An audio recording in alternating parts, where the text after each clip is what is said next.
안녕하세요. 반갑습니다. 철저하게 고객의 관점에서 생각하는 변액세일즈 실전화법 강의를 맡게 된 유준욱 강사입니다. 조금 더 전문적이고 투자 전문가처럼 이야기할 수 있을 것인가 라는 이야기를 드리고자 합니다. 여기서 중요한 포인트는요, 실제로 우리는 투자를 분석하고 전문적으로 투자 제안을 하는 투자 전문가가 아닙니다. 저희는 금융상품을 고객에게 제안하고 권유하는 영업사원 FP입니다. 우리가 원하는 건 뭐예요? 고객에게 얼마나 전문가처럼 이야기하고 좋은 정보를 전달할 수 있을 것이냐 라는 것들에 포커스를 맞춰서 교육을 한번 진행해 보도록 하겠습니다. 저는 고객님한테 화법을 진행할 때 크게 세 가지 부분을 신경 씁니다. 왜 이것을 해야 하나요? 그리고 어떻게 하면 되나요? 마지막으로 뭘로 하면 되는데요? 이 세 가지의 포인트를 가지고 화법을 구성하게 되는데요. 투자라는 이야기를 하기에 앞서서 고객님한테 꼭 말씀드리는 게 있습니다. 고객님, 이거는 알고 가셔야 합니다. 베리언스라고 제가 말씀드리는데 변동성입니다. 원금 손실의 위험성은 반드시 알고 가셔야 합니다. 라는 얘기를 꼭 드려요. 만약에 고객님 앞에서 30%, 40% 수익률을 낼 수 있어요. 그렇게 내드릴게요. 말을 하는 사람은 뭐죠? 우리가 흔히 얘기하는 사기꾼입니다. 사기꾼. 만약에 그런 상품이 실제로 있다면 제가 지금 고객님 앞에서 이렇게 앉아서 상담을 할까요? 제가 있는 돈 없는 돈 다 끌어 모아가지고 제가 투자하지. 그래서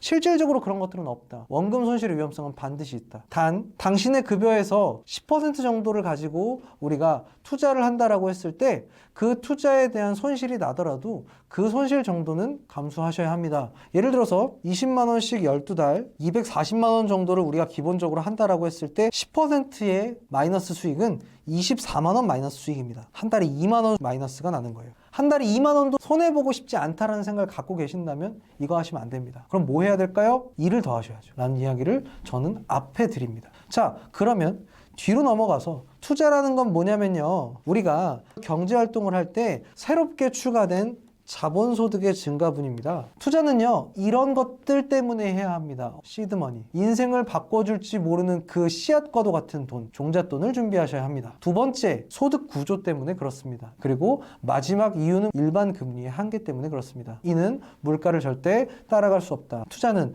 반드시 필요할 수밖에 없다라는 말씀을 드리는 겁니다. 자, 이 세 가지 이유에 대해서 조금 더 깊이 있게 한번 살펴보도록 하겠습니다. 첫 번째, 시드머니입니다. 우리가 돈을 모으는 이유는 여러 가지들이 있습니다. 친구들이랑 여행 갈 때, 혹은 이제 차량을 한번 구매해 보겠어. 내가 결혼 자금을 모아야지 라는 것들, 나중에 우리 가족이 생기고 나서 고민하는 내 집 마련 등이 있습니다. 여러 가지들의 돈을 모으는 이유와 목적들이 존재하겠지만 시드머니를 모아야 되는 가장 큰 이유를 자산 형성이라고 말씀드릴 때 1번, 2번, 3번 중에 자산은 뭘까요? 그럼 대부분 3번을 선택하십니다. 그럼 제가 고객님한테 다시 한번 질문을 드려요. 고객님, 내가 내 집을 사면 자산이 아닙니다 라고 말씀을 드립니다. 이건 자산이 아니라 재산이에요 라고 말씀을 드려요. 재산은요, 구입과 동시에 비용과 세금이 발생하고 시간이 지남에 따라 가치가 하락하는 것 등을 이야기합니다. 대표적으로 이야기하는 것들이 두 번째, 차량이 될 수 있겠죠. 대표적인 재산입니다. 근데 만약 내가 산 내 집이 월세가 나오는 집이라면 이것은 자산이 될 수 있다. 돈이 돈을 만들어주는 재화가 자산이다 라고 말씀을 드립니다. 우리의 목표는 뭐라고요?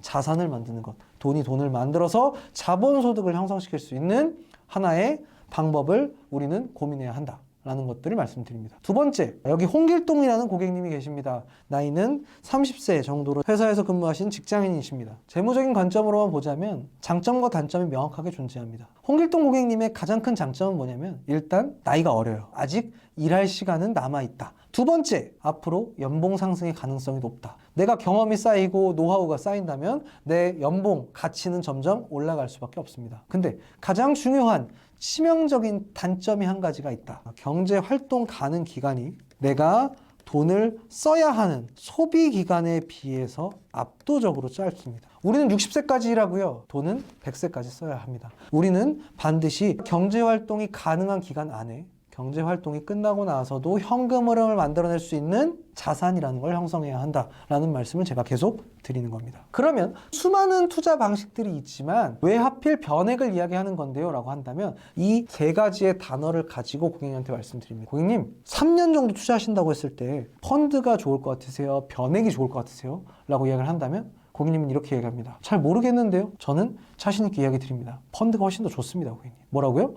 펀드가 훨씬 더 좋아요. 실제로 3년 내지 5년 정도의 결과물을 갖는다면 펀드가 훨씬 좋습니다. 그럼에도 불구하고 왜 고객님한테 제가 변액이라는 이야기를 드리냐면 딱 하나 때문에 그렇습니다. 비과세 때문에 그렇습니다. 지금 들으시는 FP님들이 그런 생각을 하실 수도 있습니다. 또 비과세야? 또? 자, 근데요, 비과세의 정확한 뜻을 아셔야 됩니다. 비과세는요, 이러한 뜻을 가지고 있습니다. 세금을 부과하는 과세건이 처음부터 없는 것, 그리고 세금 자체가 발생하지 않는 것. 무슨 얘기냐면 단순한 15.4%의 이자 소득 비과세를 말씀드리는 게 아닙니다. 우리나라는요, 자동차에다가도 세금을 매기고 제가 커피 한 잔을 마셔도 부가세를 매기는 나라입니다. 어떠한 재화에 대해서도 세금을 매겨요. 근데 비과세가 매겨진다라고 한다면 이 재산에 대해서는 절대 세금을 매기지 않겠다. 다시 말해서 이 재산으로 인해서 올라가는 재산세 매기지 않겠다. 이 재산으로서 올라가는 건보료 올리지 않겠다. 결론은 무슨 얘기예요? 모든 것들에 대해서 국가가 권리를 포기하겠다는 겁니다. 세금을 부과할 수 있는, 징수할 수 있는 권리 자체를 포기하겠다. 고객님, 다시 한번 말씀드리겠습니다.